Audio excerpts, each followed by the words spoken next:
Favourite one বলতে গেলে আসলে এখনো পর্যন্ত প্রয়াত সালমান শাহ। 27তম স্টারডম বছরে পা রাখতে যাচ্ছে আমাদের মেগাস্টার শাকিব খান। গরিব দুঃখীরা ভালোবাসতো, কিন্তু বড়লোক পর্যায়ের যারা ছিল তারা কিন্তু একটা সময় কিন্তু ভালোবাসতো না। শাকিব খান একটা অন্য লুকসে এসছে, বাকিটা হয়তো হলে গিয়ে ছবি দেখার পর বলতে পারবো।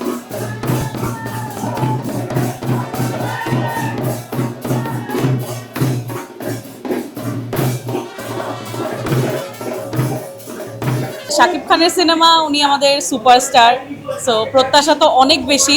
প্রিন্সে সবার কাছে মানে মনে হয়েছে একটু ডাউন হয়েছে, আমার কাছেও একটা জায়গায় মনে হয়েছে ওখানে শেষ করলেই বোধহয় প্রিন্সটা অনেক ভালো লাগতো, তারপরেও আরেকটু টেনেছে। তো আমার মনে হয় যে রকস্টারটা এবার আরও ভালো হবে প্রিন্সের থেকে। তো এর আগে যেরকম তাণ্ডব তুফান আমরা অনেক ভালো দেখেছি, বরবাদ দেখেছি, তো আশা করছি এবার রকস্টার অনেক ভালো হবে। ওনার যে ইমপ্রুভমেন্টটা, তখন কিন্তু শাকিব খানের সিনেমা এত আমি দেখতাম না, তো ওনার যে চেঞ্জটা, ওনার যে অ্যাক্টিংয়ের যে মানে কি বলবো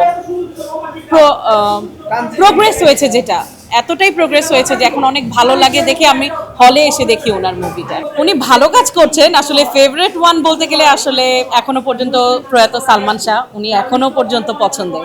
তো সেই জায়গাটা আসলে কারোর সাথে কাউকে কম্পেয়ার করছি না, এক একজনের কাজের জনরা এক এক দিকে।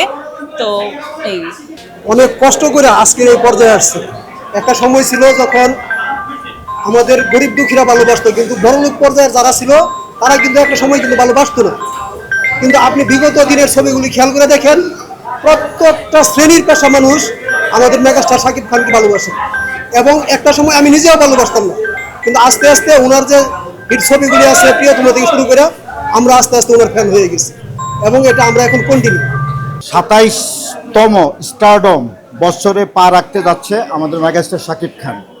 1999 সালের 28শে মে উনি বাংলা চলচ্চিত্র পদার্পণ শুরু করেছিলেন, আর আজকে 28শে মে 27 বছর উনি পা রাখলেন। আর আপনারা জানেন যে বাংলাদেশের কিংবদন্তি লিজেন্ড নায়ক রাজ্জাক শাহ, উনার চলচ্চিত্রে স্টারডম ছিল 26 বছর। সেই জায়গায় আমাদের মেগাস্টার আজকে 27 বছরে পা রাখতে যাচ্ছেন। এই উৎসবের সঙ্গে, এই আনন্দের সঙ্গে আমরা রকস্টারকে সেলিব্রেশন করছি একটা অন্যভাবে, অন্যরকমভাবে। যেহেতু আজমান রুশো আগেও টুকটাক নির্মাণের সাথে জড়িত ছিল, আমি আশা করব যে দর্শক আসলে আশাহত হবে না। টিজার ট্রেলার দেখে যেটা মনে হলো যে শাকিব খান একটা অন্য লুকসে এসছে, বাকিটা হয়তো হলে গিয়ে ছবি দেখার পর বলতে পারবো।